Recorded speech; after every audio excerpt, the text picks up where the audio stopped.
was just at the end of last week, I accidentally missed one character, but she was testing me because she's my age. Let's see if you can do this one. Yeah.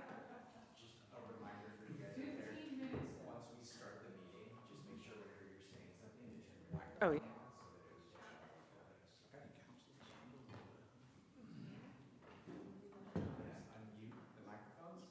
First time in 20 years. Get started. Do you have that little cheat sheet?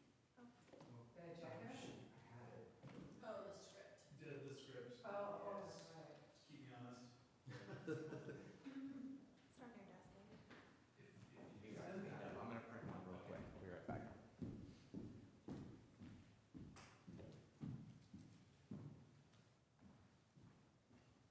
Should I take this cuts from last week? I know, I should. I just saw this.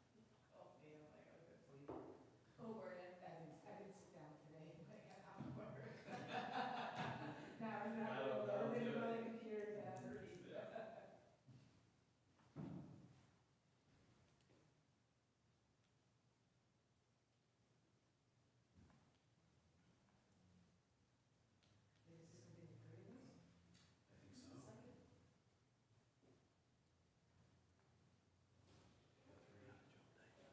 I think so. Very dedicated. Masters. Well, you did this a lot. A and G. Oh, really? No, G, A. It was A originally. Bob, No, A, it comes from. and G is the other side, yeah. Yeah. You'll be thankful you did not. Yeah. I'm notorious for going off script.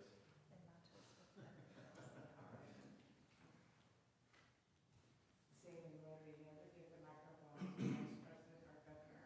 Right. Ready to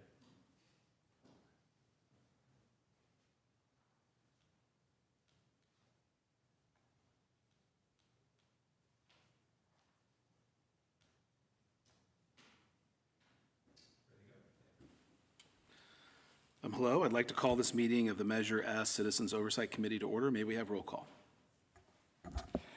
Committee Member Moore, Present. Committee Member SQ, Present. and Chair Savano. Present. We'll show Committee Member Crump Shears and Committee Member Garcia as absent. Thank you. Next, we'll move on to organization and orientation. May we have the staff report, please? All right, thank you, Chair, members of the committee. So I'll just lead off this one. It's, I think, pretty relatively brief, but Measure S is a special transaction and use tax, which is very similar to a sales tax. There's some slight differences, but I won't bore you unless you're interested in what the difference is. But basically, it's a sales tax for all intents and purposes. And this Measure S followed Measure A, and then Measure G, and now Measure S. But I don't think the letters will change again. I think we're set on S. We've gone through enough letters of the alphabet. And then Measure S was approved in 2020, and it did pass with almost a 75% yes vote. So that was, there's strong community support for it, which was great. And then we're going to talk about, again, about what that community support has helped us do this year, and you've seen some prior years as well. So attached to this staff report, there's the goals and objectives and also the project lists, project priorities of the council. So the goals and objectives are, the goals are the high level goals of the city council. So ensuring long-term vitality for the city, actively work to mitigate and adapt to the impact of climate change in accordance with the adopted city council policies, provide core services consistent with best-in-class community service levels, promote community engagement to inform and encourage participation, and promote an equitable, compassionate, and healthy community that honors diversity as a source of strength. So those are the guiding goals that the council uses that then roll into, it rolls into basically overarching guidance for when we develop our goals and projects for the year. So attached to that is the goals and projects, and you'll see there's various different colors, and there's progress complete. So this is what the council saw when they adopted the budget for this fiscal year. And the proposed, basically the adopted projects were like with an orange background on this print, and then the new ones that were proposed were in a pink background, and they were prioritized and ordered, as you see in the tables. And then following that, we have the resolution that created the Measure S, Measure G, and the Measure S Oversight Committee that you sit on. And then following that is the Brown Act rules, in case you are looking to do some reading about the Brown Act. It's all there for you, but we're also here for you as well if you have any questions. And that is, that's pretty much it, unless you have any questions for me. Great, thank you. Are there any questions from the committee before we move to the next item? No questions at this time. Great. Next we'll move to public comment. Next I'd like to open up the meeting for public comment. I'm sorry, could you Sorry, turn just your turn on my microphone on, microphone. Chair Yep. Savano? Yep, thank you. Next, I'd like to open up the meeting for public comment. Are there any members of the public who would like to make a comment at this time? Not seeing any hands raised in chambers. Now we'll check to see if there's anyone on Zoom who wishes to make a public comment. Thank you, Chair Savano. Currently, we have no Zoom attendees, so that will end public comment.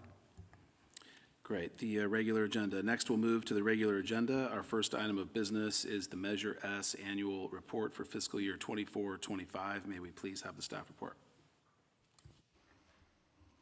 Good evening.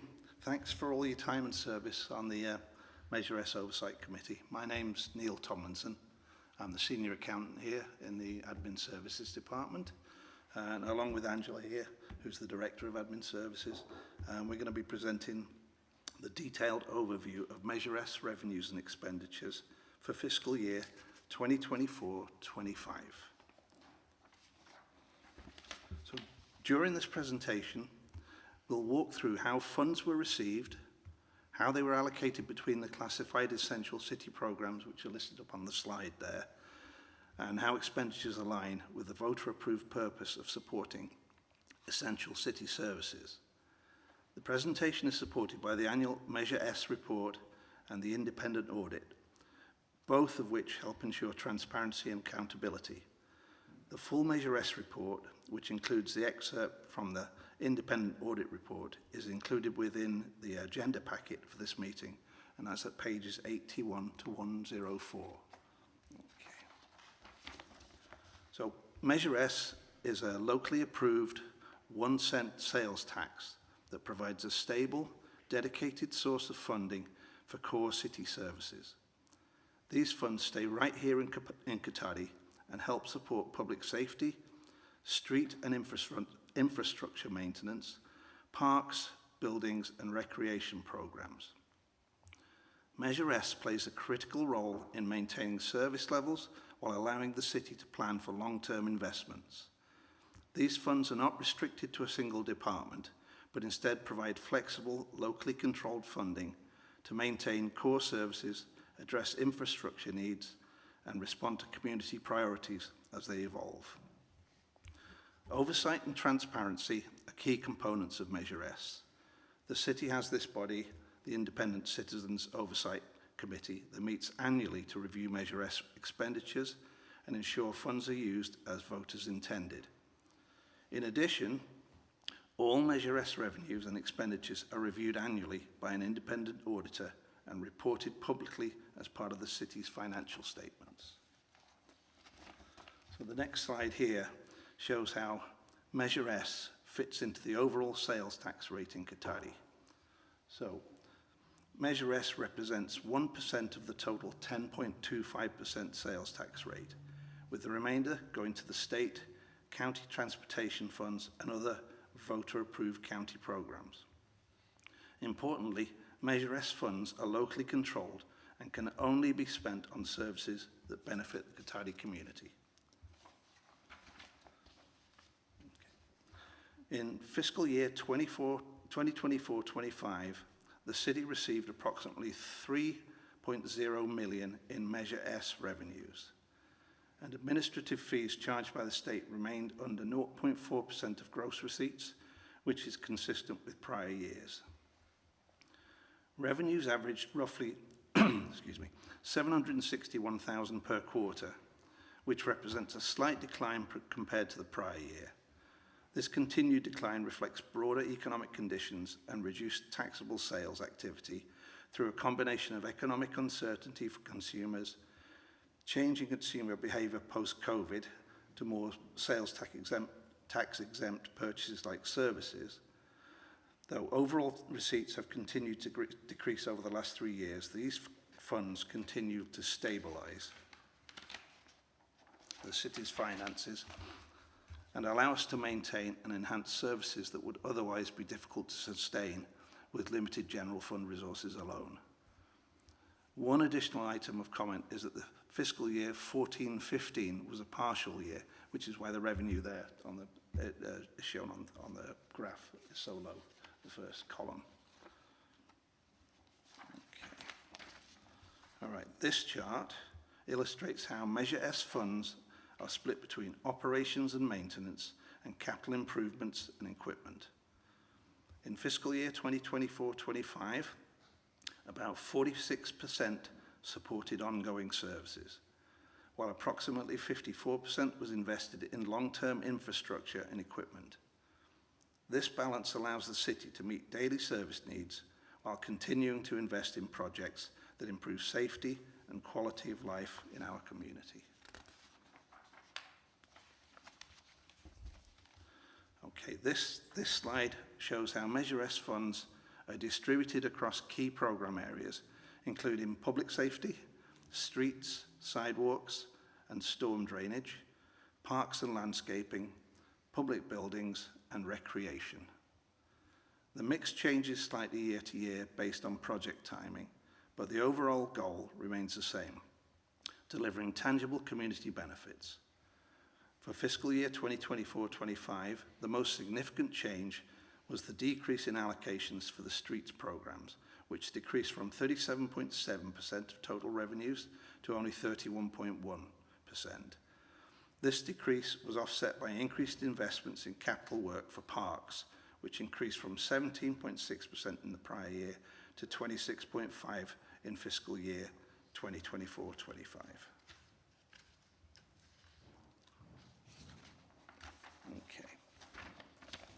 In fiscal year 2024-25, Measure S continued to support the city's public safety operations with approximately $500,000. These funds were allocated primarily to continue to preserve staffing and operational capacity within the police department. Funds also supported participation in the country's SAFE program, which provides 24/7 mobile crisis response services. In addition, Measure S helped leverage grant-funded traffic safety improvements, including enhanced pedestrian crossings at Benson Lane and Laguna Creek, and safety improvements at East Katari Avenue and Laguna Road. Measure S plays a critical role in maintaining and improving the city's streets, sidewalk, and storm drain infrastructure. During this fiscal year, almost $1 million of funds were used to support a full-time civil engineer, ongoing street and signal maintenance, and major projects such as the partially grant-funded sidewalk gap closure project, street repaving projects including design of the 2025 and 2026 street construction and improvement projects, construction of the Redwood Drive street improvement project, and continued coordination with Caltrans on the Highway 116 and West Katari Avenue intersection. These investments improve safety today and help prevent more costly repairs in the future.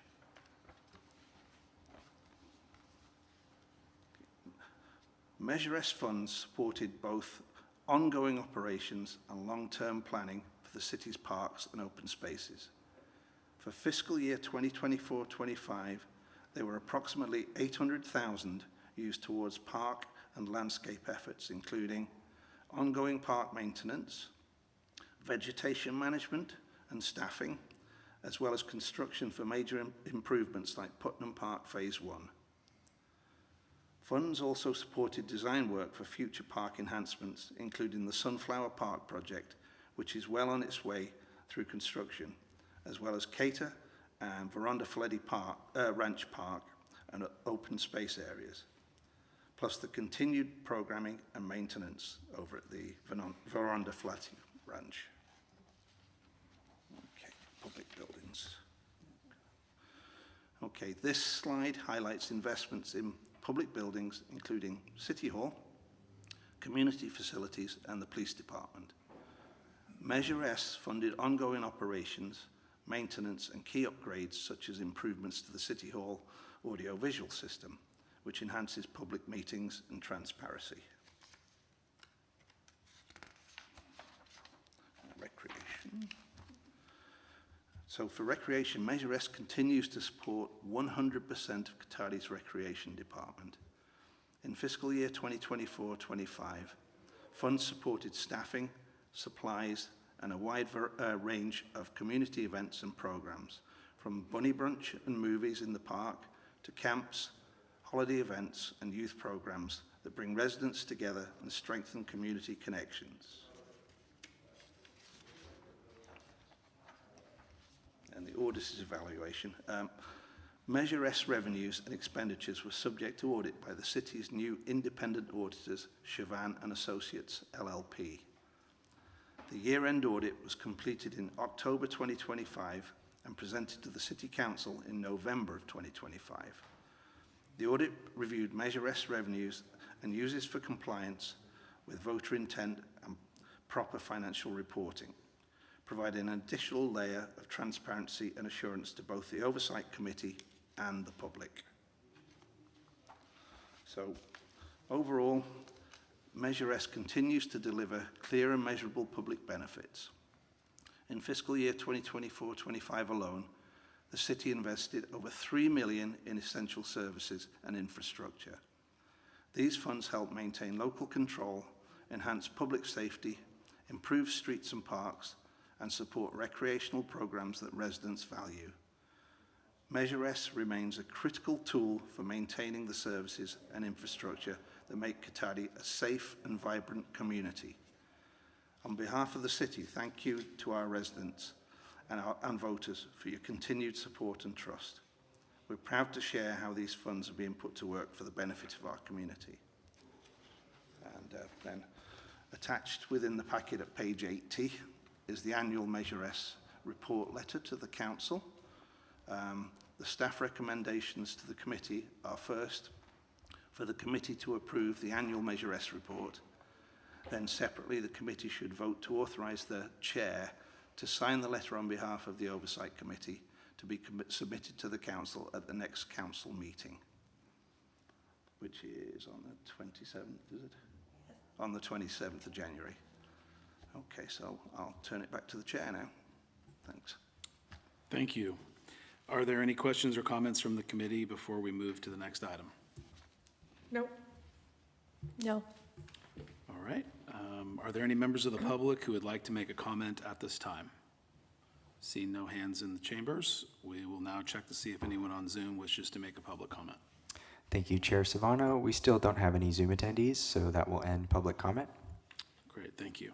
I would entertain a motion to approve sending a letter to the City Council stating that all program expenditures were in full compliance with the intent of the Qatadi Municipal Code Chapter 3.05, Transactions and Use Tax, also known as Measure S, and followed the City Council's intent as outlined in the strategic planning goals for fiscal year 24-25.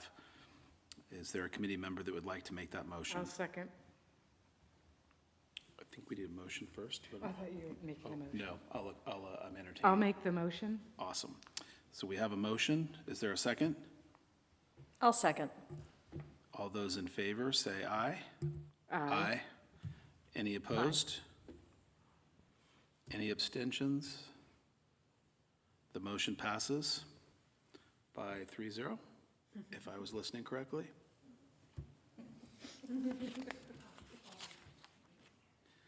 Thank you. We'll now move on to our second item, if that's okay with staff? Okay. Okay. Thank you, Chair, members of the committee. So this is the state of the city.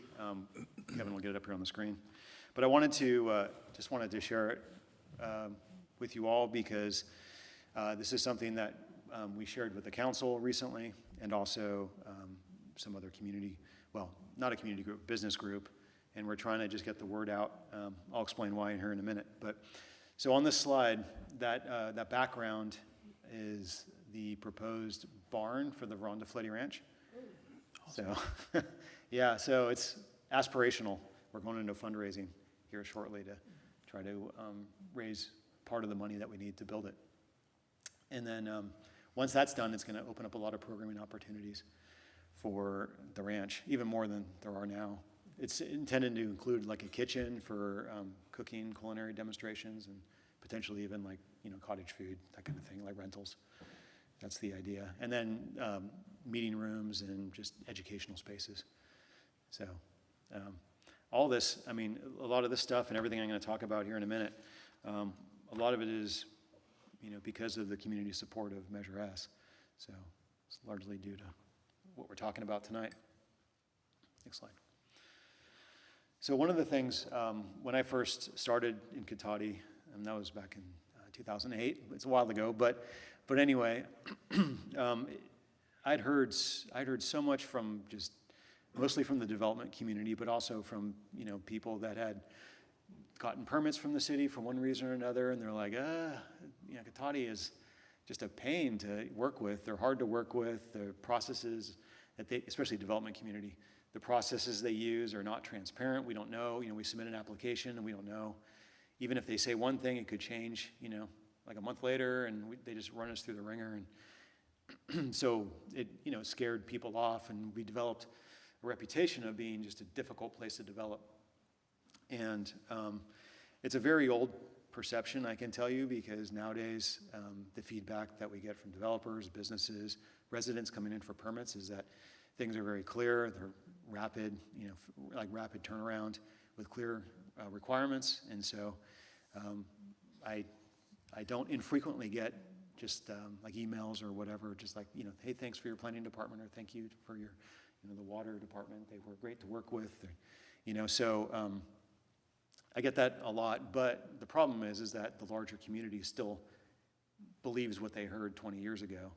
And so I found that that's been a bit of an obstacle just to get people to come check us out as a place to open a new business or maybe develop. So part of what we were doing is, as we've been doing all this work and the community supported us with Measure S, is we're at the point now where it's like we got to look outward now and start telling the story, so we break down those old kind of perceptions that aren't true anymore. They haven't been true in a while.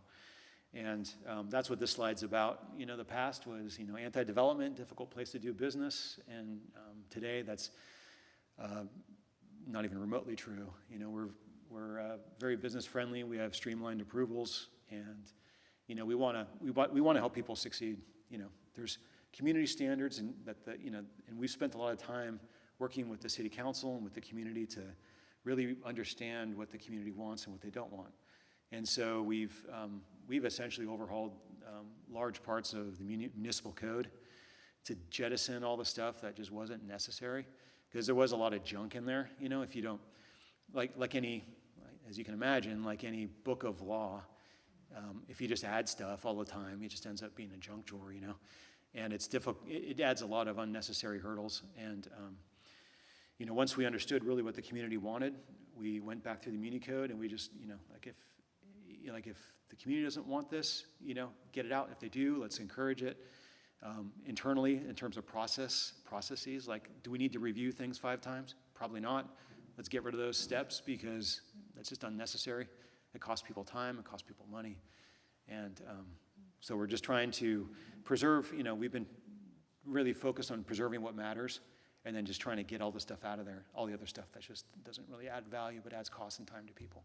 So anyway, so that's what we've been focused on. Also, we have done, every couple of years we do polling of the community, actual polling, not like a web survey or something, but it's statistically valid polling where they actually ask people what they want, what their concerns are, and consistently it's housing, or I guess more specifically housing you can afford, which is different than affordable housing, but that's the related.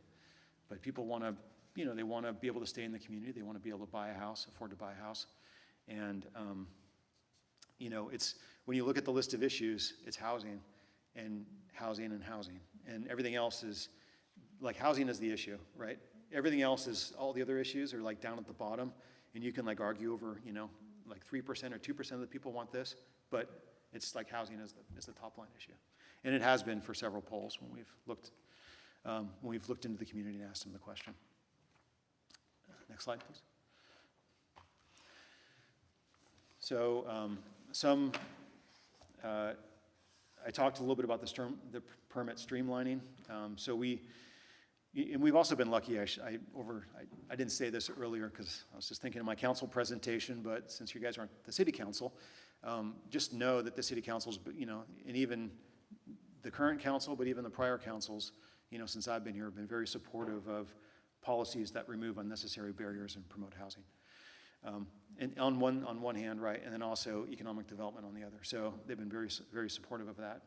And so we've spent a lot of time on permit streamlining, as I mentioned. The double density, so the state is also, in the housing arena, the state's been very busy with, you know, the Cal City's perspective is they remove local control, and they're trying to allow more, they call it ministerial permitting, which means that there's no discretionary approvals by the council. Basically, a developer could come in, go to the building department, just like you're replacing a water heater, and get approval, check, you know, with it like a housing development. That's ministerial. So the state's been trying to, I think it will, in reaction to the housing issues in the state, which also creates economic issues, especially if, you know, as the state wants to continue to develop and grow, they want to attract and retain companies, but those companies need to have employees, and if the employees can't find housing, then they start thinking, well, maybe we should move the company somewhere else. So it's become an economic imperative for the state. That's why the state's been so busy working on this. So the state has like density bonus thing. In recent legislation, ways for projects to get density bonuses. So like we zone all of the properties for a certain amount of units per acre. That's the density of the development.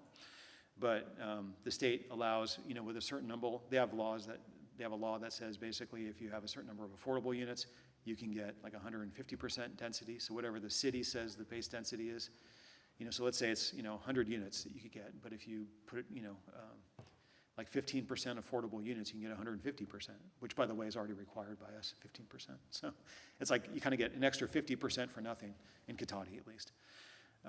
But we like this double density, what that is it's a local policy that we adopted, and basically says, you know, for a good project, you know, the density isn't really what we care about. Is it a good project or not? Does it meet the community's needs or not? So if someone comes in and they're willing to go through a discretionary process, so in other words, they're willing to go before the council and get approval from the council, essentially from the community, we can allow up to twice the density. So if it's a good project, you know, so we're trying to kind of preempt the state law and provide a more attractive option if they're willing to go through a discretionary process. So citywide, you could potentially get double the density.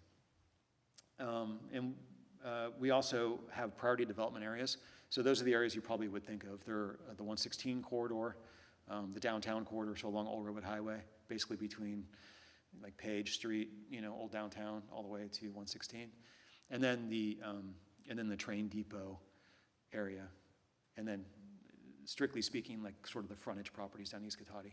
So those are priority development areas. And so there's more zoned allowances for that. Actually this week, on Tuesday, the council approved the transit-oriented communities ordinance. We recently updated our Santero plan, which is the train depot area plan. And the TOC is it's a new MTC, Metropolitan Transportation Commission, is the Bay Area organization that doles out transportation money. So they've been telegraphing to all the cities in the Bay Area, like, hey, around your major transit hubs, which like a train station is considered a major transit hub. Around your major transit hubs, you need to do things to encourage people to not have to drive anywhere, like, you know, build close to the station, higher densities closer to the station. So that's transit-oriented communities, but also providing alternative transportation options. So the idea is that you live next to a train hub, you can ideally take that for part of the time at least. It's a little different in suburban, community like here, but at least the train's an easy option you could walk to, but also provide other options like, bikes, transit, car share, other things like that. So that's what the TOC policy is. And so the council just adopted that, which also has, density, provisions in there to allow greater density, because the cost of construction can be relatively expensive. So you need to have a certain number of sellable units to be able to kind of make the return, to make the project go forward. No impact fees. So we recently redid our impact fees. We have a couple things from an economic perspective. We were looking for high quality lodging projects, so like a hotel. And the council basically said, okay, if it's a high quality hotel, so not like not a lower end hotel, but a higher quality hotel, the city would waive our development impact fees. And so a development impact fee is when, a project comes in. Basically when a project comes into a vacant property, they have the benefit of a road network around them. They have the benefit of parks that are already built around them. They have the benefit of the water and sewer system that's sitting right there in front of their property. So there's a lot of community investment that went into providing all that they have access to when they drop their project on that property. So a development impact fee basically is saying, for some of these impact fees, there's a buy-in charge. So you're buying into the infrastructure that already exists.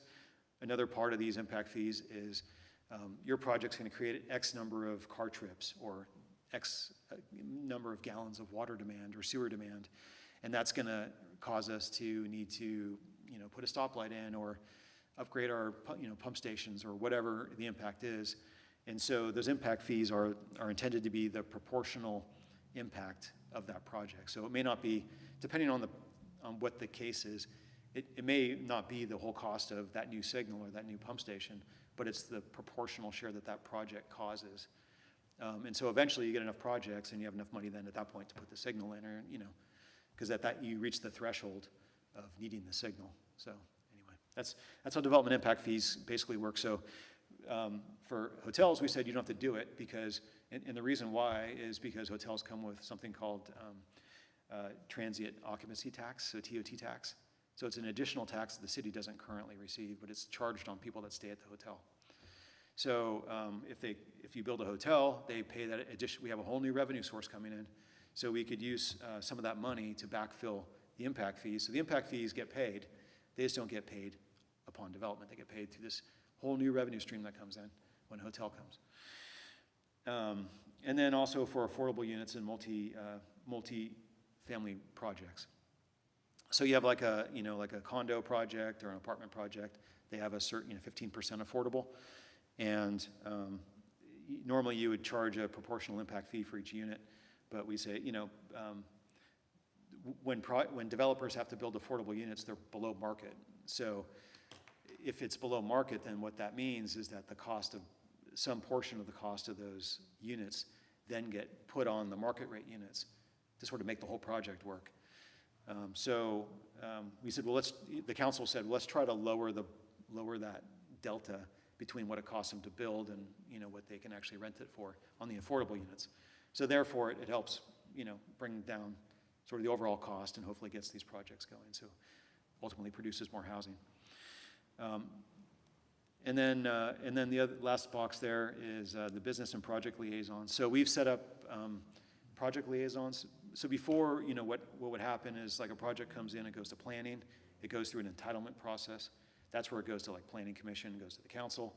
And then, those drawings, I would say they're like 30% drawings, so like 30% complete construction drawings.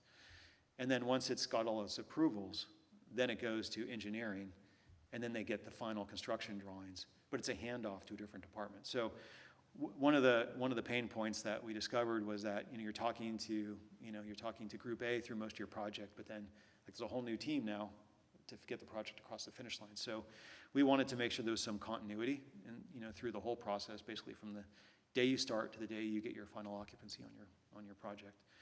So that's what the project liaison is, and a similar concept for businesses. So if you have a business coming in, they come in for a business license, or they have some tenant improvements they need to do, or whatever they, and it, you know, we'll obviously help them with our processes, but there's other agencies that get involved in building. So it could be county, if it's a restaurant, it could be county health, you know, doing the, you know, the restaurant, you know, permitting and approvals, or most businesses, if you're doing a new construction, they'll have a fire department inspection and a fire department, that's different than the city. So, you know, we set up the business liaison to help them through any questions or issues they have with us, but also as you're, you know, dealing with other agencies, you know, we obviously have relationships with those agencies. If we can help you kind of solve the problem, then we try to do that. So anyway, that's, I think, enough said on that, unless you have any questions.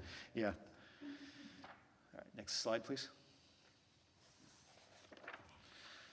All right, so so anyway, the result of this is we have, in Cotati now, we've approved 2.5 times our RHNA requirement already. So we just started 2 years ago this the cycle of RHNA, the Regional Housing Needs Assessment, which is basically our requirement to produce more housing. And it already was a much higher requirement than the prior cycle because of this state housing shortage, right? So even with that higher requirement, we're already 2.5 times over in terms of the approvals. They have to actually build, but you know, in terms of approval. So we've seen a lot of projects come through and get approved, and you know, it's all, a lot of it's because of the processes that we're just talking about. The opportunity areas, the train depot, transit-oriented community area, which I just mentioned, that zoning, the rezoning just got approved on Tuesday, our downtown area and our Highway 116 area. These are our priority development areas. Next slide. And there's a third-party organization called Generation Housing, and they do a report card. Well, they don't call it a report card anymore because it triggered people, I guess. They had bad memories of school or whatever, so they just call it a housing annual report is what they call it now. They don't call it a report card. So they look at a bunch of different categories of, you know, production, policies, you know, how friendly are you for development? And in this last 2025 report, we were the top ranked city in the county in terms of housing policy, housing sort of business practices, and just friendliness. So yeah, and so, you know, and like I said, it's not like anything will go, but it's, you know, we've all spent a lot of time on refining what the community really wants. And so in those areas that the community wants, we've tried to make it as streamlined and transparent as possible. Yeah. Next slide. All right, infrastructure.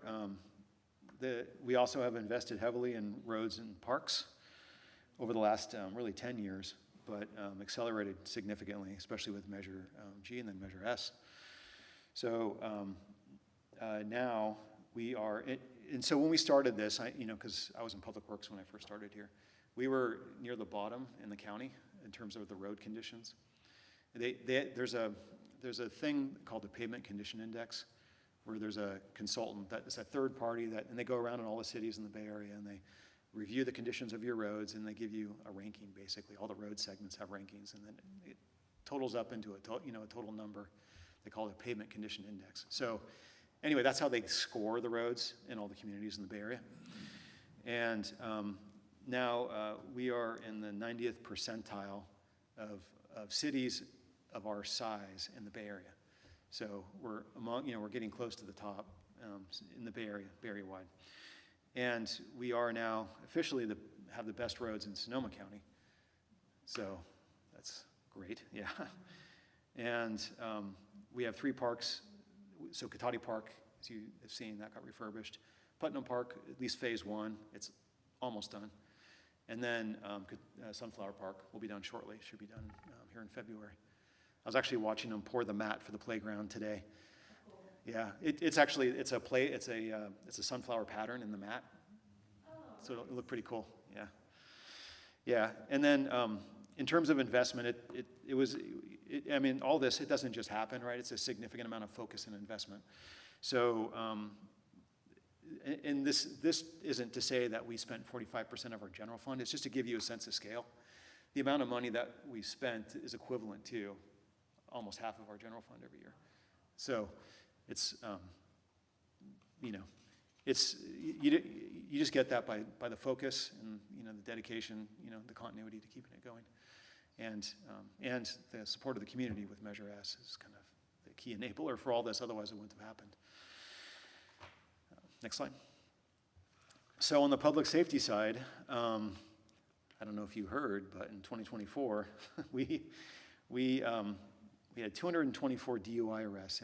And just so you know, it's not because people are more intoxicated in Cotati than other places. It's just that in any community you go to, as I'm sure you'll know, Ken, people are passing through communities, from other places, and if you focus on it and you look for it, you're going to find people driving under the influence, no matter where you are. And last year we had one of our officers got the top cop in the Century Awards by Mothers Against Drunk Driving for our top cop got the most DUI arrests, more than any officer ever in Sonoma County, which is impressive, especially since we don't have a DUI or a DUI-focused officer. It's just a general patrol officer, but he was like Santa Rosa has a DUI officer. And so it actually set off a bit of a competition. I hear about it now, where the Santa Rosa DUI officer is always checking in with our officer, making sure he's staying ahead, because I guess it was kind of embarrassing for them. But anyway, and also our officer got the most in Northern California in 2024 for the 30 Northern California Bay Area. So anyway, just something that jumps out is just, we do a lot of things to try to improve safety and, keep people safer on the road, but this is just a especially impressive stat that I thought you should see. All right, next slide. All right, and then, so fiscal issues, and you have a lot of your fiscal team right here, actually.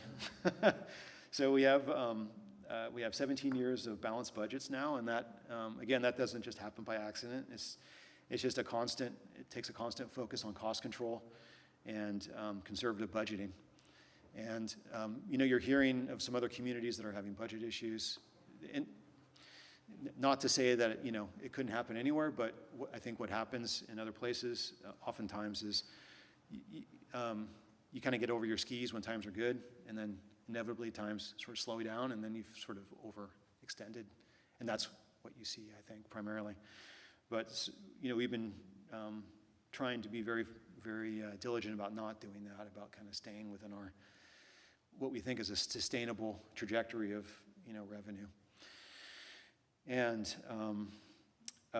we've also, for our annual audits, for our budgeting, our annual budgets, actually it's a biannual budget now this year for the first time, but our budgets, and then also our PAFRs, which is the annual audit, kind of shrunken down into a bite-sized pamphlet for the community. So it jettisons a lot of the accounting speak that, they're like speaking Japanese, so the rest of the world can understand what they're talking about. Yeah, KISS, right? So the GFOA, what the GFOA, that's the Governmental Finance Officers Association. You can submit your budget and your audit and your PAFR to this organization, and they have some third-party reviewers look over it, and they rate them for, does it meet all the best practices for the industry for that thing, for the budget or for the audit. And so you have to win an award in each one of those three things in a single year to get a Triple Crown award. And so this team right here has won 6 in a row now, 6 years in a row. Yeah. So it's very impressive. Yeah. I don't think, I don't know that any city in Sonoma County at least. Yeah. I am not aware of any other cities in Sonoma County that have had Triple Crown. That have gotten one. Yeah. Yeah. What? Yeah. So it just, it's just a testament to all the work that they do. And then we've been, again, on the other side of the conservative budgeting is maintaining, reserve, rainy day. So we've been maintaining an annual operating reserve And we've also been focused on pensions, right? There is this thing called unfunded actuarial liability. They call it UAL. So basically, the real nutshell version of it is we don't do Social Security, right? There's no Social Security with the city, so we don't make that Social Security payment, but the employee also doesn't get it. What we do instead is we do CalPERS. So what you do is the employees make a contribution to CalPERS with their paychecks, and the city makes basically like a matching it's a matching contribution. That's how when all these pension issues were happening, it was under prior contracts where there was a lot more city contribution than there was employee contribution, but that balance has changed. So anyway, regardless, there's a city contribution, there's an employee contribution, and then there's interest earnings. And so CalPERS takes the funds that they receive from the city and the employees, they invest it, and they have to make, is it 6.75, 6.8% return? That's what they project. And so if they don't make 6.8, if they make over 6.8% return, then they say, okay, your UAL is negative for that year, right? So they kind of add money to your account, essentially, right? If it's less than 6.8, then they say, oh, we had a loss this year, and so they basically say, you owe money, for that deficit. And as you know, with the stock market, it's always up and down. And so some years are good, some years are not good. But we've done a variety of things to try to get within a 90 to 100% target. So 90% funded or better was the target that the council set, just so that there's no, it reduces long-term costs. So some of the measures they took have reduced millions of dollars of long-term costs. The council has reduced millions of dollars of long-term costs, stabilized this whole UAL issue. And it just means, I guess the takeaway is, in the long run, it's a much more stable situation. It's a lower cost situation. So it just helps us use those funds for other community priorities instead of having to deal with sudden, CalPERS lost their butt on an investment year. So so we've hit this year just hit the 90% target. So that's anyway, we hit one of our targets. So that was something that we were talking to the council about. And thank you. And then these are our challenges. So on the sales tax side, there was a lot of exuberance on the sales tax side, especially through COVID. So I think people were sitting at home. They were doing home improvement projects because they were like sick of looking at whatever they needed to fix in their house. And they were on the internet and they were buying stuff. And so sales tax was definitely, it was a peak, right? And then once COVID was over and people were back to work, it's been a decline. So the last 3 years, sales tax has been going down every year. And not just for Cotati, but basically for most communities in California. And so getting back to the other cities in this county that you see that are having budget issues, that's a big component of what they're dealing with. At some point, that sales tax decline will flatten out, hopefully. I mean, hopefully in the next year or two, it'll flatten out and then, maybe eventually start going up again. But for us, sales tax is 50% of our general fund revenue. So when you have a decline in sales tax, that's a big, it's a relatively big issue for our general fund. So the net result, so basically we have 50% sales tax, we have 25% property tax, and 25% other taxes. So the mix of all that basically results in flat revenue. So the overall, you have sales tax decline, but you have other revenue sources that are still going up a little bit. So it overall just gives you a flat revenue projection. And that's where we've been for the last couple of years with flat revenue. As I mentioned, we've been conservative in our budgeting, and in the right now we're okay, right? Because we still have a delta. It's pretty simple math, right? If your operation expenses go over your operational revenue, then you have a problem. And you want some headspace between them, because everything in there in between you can put in the bank for infrastructure projects or just reserves. So the closer together they get, the less you have to save or to use for infrastructure. And if they cross, then you're actually upside down for operations, and that's like the worst case.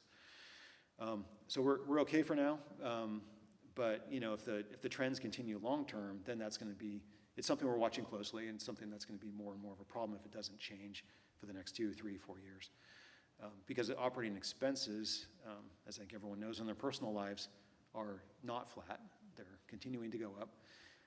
For us in particular, we're seeing particularly large increases in insurance costs, utility costs. Those are like two main ones. And on the insurance side, it's like liability in particular. Liability insurance has gotten very expensive, and not because of anything the city is doing or not doing, because we're part of a pool. It's just a industry-wide issue. And it's not even a California issue. It's insurance companies, they don't just work in a state, they work globally typically. So they're invested globally in different places, and when they have big losses, whether it's a property insurance loss or a liability insurance loss, they have to figure out how to make money in their overall enterprise. And so, you see like when we were seeing a lot of big storms hit the Gulf Coast or the East Coast and destroying a bunch of property, and then fires here in California, we saw large increases in property insurance. And it's not just about California, it's just about the global kind of state of the insurance market.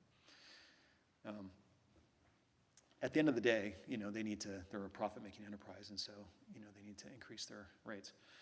So, rising costs, and then finally, Highway 116, we have a lot of housing that's slated to come online off of Highway 116.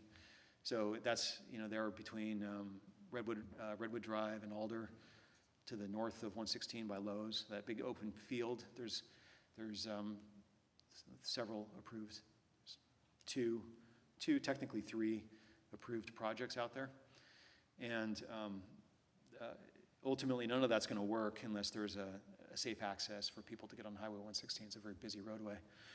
So, we talked to the state. It's a state highway. So we talked to the state about it, and they're like, yeah, not a priority for us. So the city has to take the lead on it. So the city's taking the lead on it, but also investing quite a bit of money on it just to kind of get that going. And it's categorized as a challenge just because it's really not our roadway, but no one's going to happen. It's not going to happen unless we take the lead and make it happen.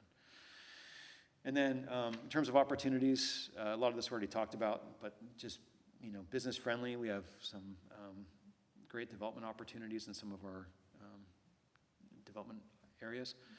And then the Rondafleti Ranch, I just threw that in there because I'm hoping that, over the next year we can start raising some money and, kind of get moving on those projects there at the ranch. And also open up those new facilities and new uses and bring more programming to the site. So, yeah.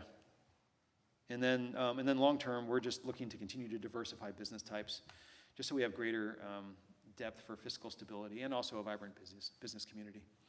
You don't, just the old, what's the old saying? You don't want all your eggs in one basket. So you don't want all your revenue coming from one source, right? You want to diversify as much as possible so that whether the economy is up and down and different businesses are doing better or worse, or businesses leave, you just don't want to have too much riding on any single one thing, so that you can provide stability and hopefully continue to provide the services and the infrastructure to the community that the community wants. Next slide. And then this is sort of our pitch as we're going out and talking to the business communities and development communities. Is we want to be your partner. We want to see you succeed. We spent a lot of time understanding what the community wants, and we think we know what that is. So if you want to come in and build what our community wants, we want to help you. We want to partner with you. And we have a great location. We're very development transparent. We do timely reviews, and we want to help you succeed both in development, but also if you're a business coming in, we want to help you succeed as well. And if you have issues, if we can help you, we want to. So that is, I think that's it. But happy to answer any questions if you have any. Thank you for that. Well, I'll just, well, I guess we'll go to public comment first. Any questions from the committee? No, I'll just make a quick comment. I am proud to call this home. I was at Lowe's today and saw your police department in action, and I drive on the nicely paved roads, and I get compliments all the time when I tell people where I live, and they're like, "Oh, I love Cotati." So you're doing a lot of great stuff, and it's great to see. So I'm proud to call this home. So thank you for that. We'll go to. Second that, too. Yeah, this is great. We'll go to the public. Any members of the public who wish to make a comment at this time? You're the only one in the room, so I'm always going to look at you. Not seeing any hands. We'll go to Zoom. Yes, thank you, Chair Savano. Still currently no Zoom attendees, so that will end public comment. Great, thank you. We'll adjourn the meeting at this time. Thank you for all your hard work, and congratulations on all the great financial work. It's really awesome. Yeah. Awesome. Yeah, good stuff. Yes. I just reprinted it because it was the wrong date. Unless you changed the date. I think you updated it. I have to. Oh,